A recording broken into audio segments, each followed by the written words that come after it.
السلام علیکم ورحمۃ اللہ وبرکاتہ۔ اس مختصر سے آڈیو میں شرک اور توحید کے درمیان کے ایک اہم فرق کو آپ حضرات کے سامنے واضح کیا جائے گا۔ آپ حضرات سے گزارش ہے کہ صبر اور دل جمعی کے ساتھ اس مختصر آڈیو کو سماعت فرمائیں، انشاءاللہ زندگی بھر اس کا فائدہ ہوگا۔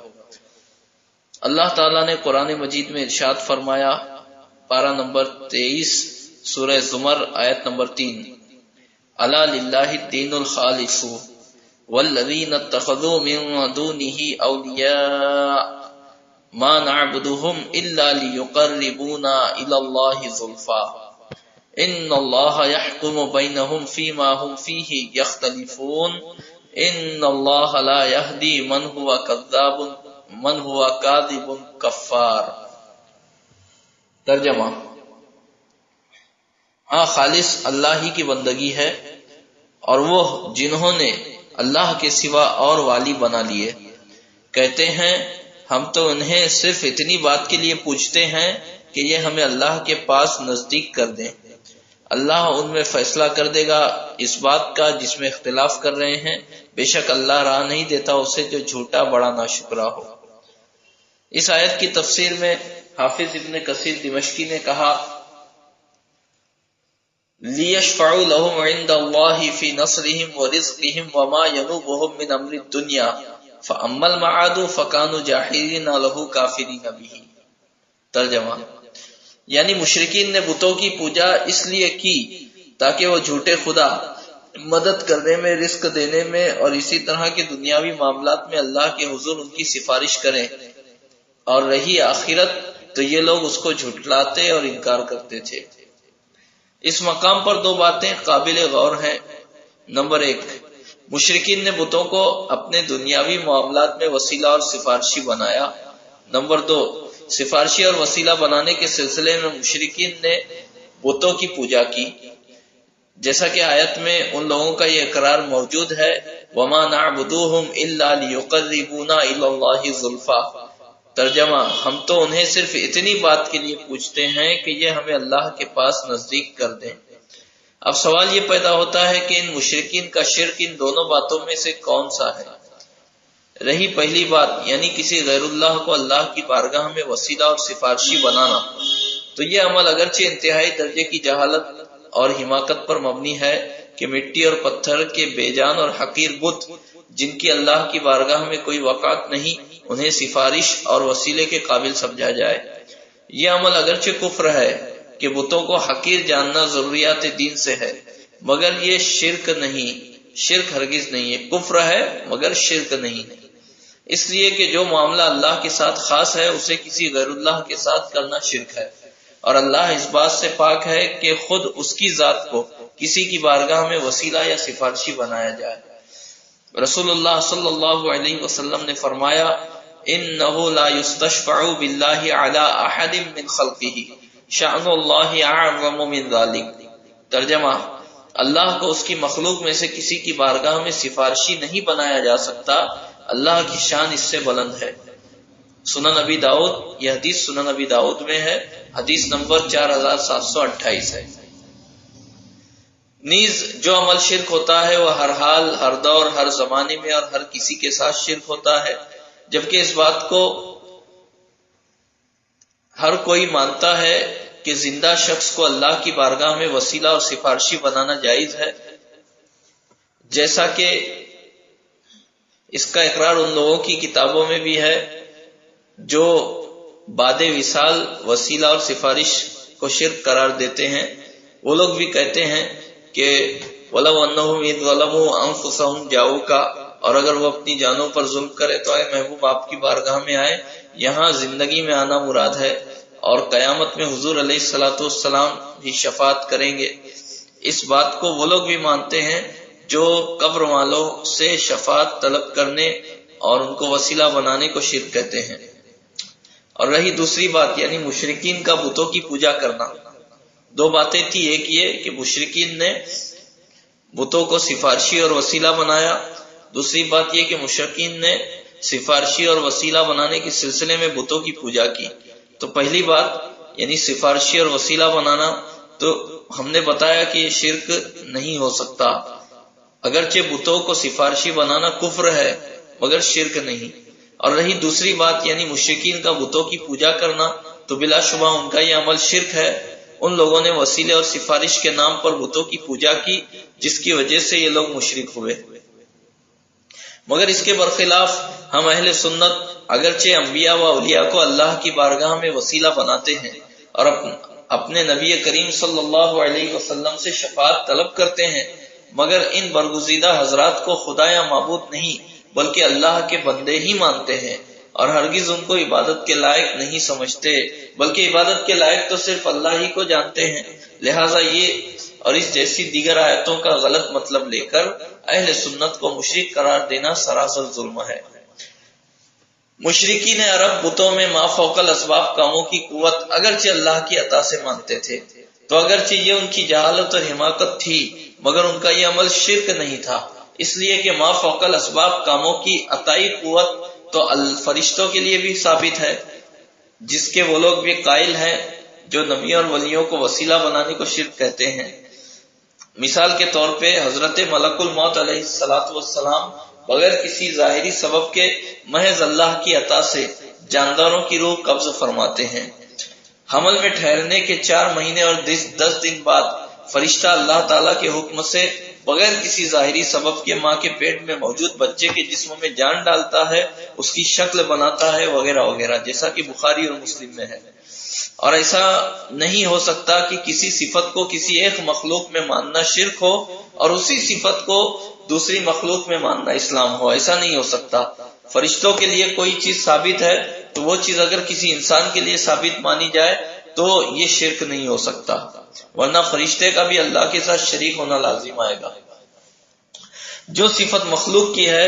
وہ ہرگز خالق کی نہیں ہو سکتی، اور جو صفت خالق کی ہے وہ ہرگز مخلوق میں نہیں پائی جا سکتی۔ چنانچہ ابن تیمیہ نے اپنے ایک فتوے میں لکھا، وَكُلُّ الْمَشَائِخِ الَّذِينَ يُقْتَدَى بِهِمْ فِي الدِّينِ مُتَّفِقُونَ عَلَى مَا اتَّفَقَ عَلَيْهِ سَلَفُ الْأُمَّةِ وَأَئِمَّتُهَا مِنْ أَنَّ الْخَالِقَ سُبْحَانَهُ مُبَايِنٌ لِلْمَخْلُوقَاتِ وَلَيْسَ فِي مَخْلُوقَاتِهِ شَيْءٌ مِّن ذَاتِهِ وَلَا فِي ذَاتِهِ شَيْءٌ مِّن مَخْلُوقَاتِهِ۔ ترجمہ: وہ تمام مشائخ جن کی دین میں اقتدا کی جاتی ہے اس بات پر متفق ہیں جس پر امت کے اسلاف اور ائمہ متفق ہیں کہ خالق سبحانہ مخلوق سے مباین ہے، اور اس کی مخلوقات میں اس کی ذات کی کوئی صفت نہیں اور نہ ہی اس کی ذات میں اس کی مخلوقات کی کوئی صفت ہے۔ مجموع فتاوی جلد 10 صفحہ 223 مطبوعہ۔ مشرکین عرب کا اصل شرک یہ تھا کہ وہ اللہ کے علاوہ اپنے بتوں کو بھی عبادت کا مستحق مانتے تھے، بلکہ اس معاملے میں وہ اپنے بتوں کو اللہ کے برابر ٹھہراتے تھے۔ چنانچہ قیامت کے دن اقرار کریں گے، تاللہ انا کنا لفی ضلال مبین اذ نسویکم برب العالمین، خدا کی قسم بے شک ہم کھلی گمراہی میں تھے جب تمہیں رب العالمین کے برابر ٹھہراتے تھے۔ پارہ نمبر 19 سورہ شعراء آیت نمبر 97-98۔ جبکہ ہم اہل سنت کا عقیدہ یہ ہے کہ اللہ کے برابر کوئی نہیں، وہی عبادت کا مستحق ہے، اس کے سوا کوئی بھی عبادت کا مستحق نہیں، نہ کوئی نبی، نہ ولی اور نہ ہی کوئی اور۔ مشرکین عرب اپنی زبان سے اللہ کی خالقیت اور حاکمیت کا اقرار کرتے تھے، جیسا کہ سورہ زمر آیت نمبر 38 میں ہے، وَلَئِن سَأَلْتَهُم مَّنْ خَلَقَ السَّمَاوَاتِ وَالْأَرْضَ لَيَقُولُنَّ اللَّهُ، اور اگر تم ان سے پوچھو آسمان اور زمین کس نے بنائے تو ضرور کہیں گے اللہ نے۔ مگر یہ اقرار محض زبانی تھا، ورنہ ان کے دل اللہ کی محبت سے خالی تھے اور نہ ہی وہ دل سے اللہ کو معبود برحق تسلیم کرتے تھے، اس لیے کہ اگر وہ دل سے اللہ کی رضا اور اس کا قرب چاہتے تو جب مسلمانوں نے ان کے بتوں کو برا کہا تو اس کے بدلے میں وہ اللہ کو برا بھلا نہ کہتے، اسی لیے اللہ تعالیٰ نے مسلمانوں کو کفار کے بتوں کو سب و شتم یعنی گالی دینے سے اور برا کہنے سے منع فرمایا۔ چنانچہ ارشاد فرمایا، ترجمہ: اور انہیں برا نہ کہو جن کو وہ اللہ کے سوا پوچھتے ہیں کہ وہ اللہ کی شان میں بے ادبی کریں گے زیادتی اور جہالت سے۔ پارہ نمبر 7 سورہ انعام آیت نمبر 108۔ لہذا عرب کے کفار و مشرکین جو بتوں کی پوجا کرتے تھے، ان کے اور نبیوں اور ولیوں کو پکارنے والے سنی مسلمانوں کے عقیدے میں زمین و آسمان سے بھی زیادہ کا فرق ہے، اس لیے کہ کفار عرب سرے سے کلمہ طیبہ لا الہ الا اللہ محمد الرسول اللہ صلی اللہ علیہ وسلم کا انکار کرتے تھے، اور اللہ کے ساتھ بتوں کو بھی خدا اور معبود کہتے تھے، اور نبی صلی اللہ علیہ وسلم کی رسالت کا انکار کرتے تھے۔ چنانچہ ارشاد باری تعالی ہے سورہ صافات پارہ نمبر 23 آیت نمبر 35-36، انہم کانوا اذا قیل لهم لا الہ الا اللہ یستکبرون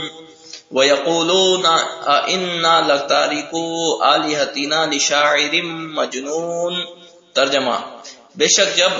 ان سے کہا جاتا تھا کہ اللہ کے سوا کسی کی بندگی نہیں تو اونچے کھینچتے تھے اور کہتے تھے کیا ہم اپنے معبودوں کو چھوڑ دیں ایک دیوانہ شاعر کے کہنے سے، جبکہ ہم اہل سنت و جماعت پڑھتے ہیں لا الہ الا اللہ محمد الرسول اللہ، یعنی اللہ کے سوا کوئی معبود نہیں اور محمد صلی اللہ علیہ وسلم اللہ کے رسول ہیں۔ اس بات کا ہم اقرار کرتے ہیں اللہ کے سوا اور کسی کو بھی خدا یا عبادت کا مستحق نہیں سمجھتے، اور نبی اور ولی کو اللہ کا بندہ ہی سمجھتے ہیں۔ مشرکین عرب اپنے بتوں کو اللہ کا شریک ٹھہراتے تھے۔ اللہ نے 14واں پارہ سورہ نحل آیت نمبر 86 میں فرمایا وَإِذَا رَأَى الَّذِينَ أَشْرَكُوا شُرَكَاءَهُمْ قَالُوا رَبَّنَا هَؤُلَاءِ شُرَكَاؤُنَا الَّذِينَ كُنَّا نَدْعُو مِن دُونِكَ فَأَلْقَوْا إِلَيْهِمُ الْقَوْلَ إِنَّهُمْ لَكَاذِبُونَ۔ ترجمہ: اور شرک کرنے والے جب اپنے شریکوں کو دیکھیں گے کہیں گے اے ہمارے رب، یہ ہیں ہمارے شریک کہ ہم تیرے سوا پوچھتے تھے،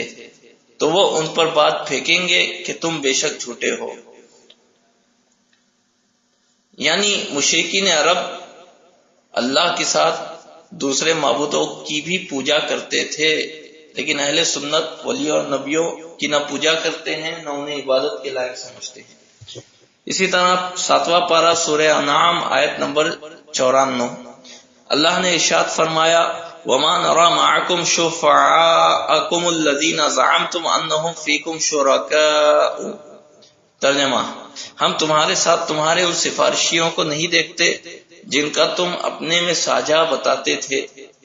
جبکہ ہم اہل سنت یہ کہتے ہیں کہ اللہ کا کوئی شریک ہو ہی نہیں سکتا، نہ کوئی نبی، نہ کوئی ولی اور نہ ہی کوئی اور۔ اسی طرح سے مشرکین عرب دوران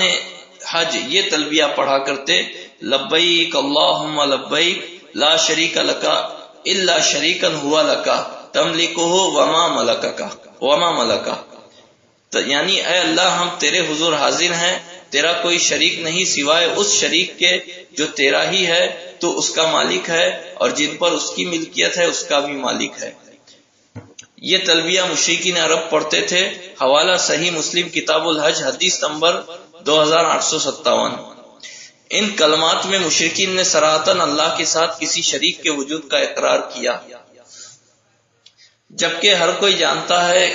کہ ہم اہل سنت کا ہرگز ایسا عقیدہ نہیں، اور ہم بھی ان الفاظ کو شرک کہتے ہیں۔ مگر بڑے افسوس کی بات ہے کہ آج کچھ لوگ ہم اہل سنت کو ولیوں اور نبیوں کو پکارنے کی وجہ سے ابو جہل اور ابو لہب کے برابر مشرک قرار دیں۔ معزز سامعین کرام، ہماری اب تک کی تفصیل کو اگر آپ نے دھیان سے سنا ہوگا تو آپ یہ سمجھ گئے ہوں گے کہ مشرکین عرب کا اصل عقیدہ کیا تھا اور اصل شرک کیا تھا، اور ہم اہل سنت و جماعت کا عقیدہ کیا ہے۔ اور ہمارے عقیدے میں الحمدللہ شرک کی ذرا سی بھی آمیزش نہیں ہے، مگر بڑے افسوس کی بات ہے کہ کچھ لوگ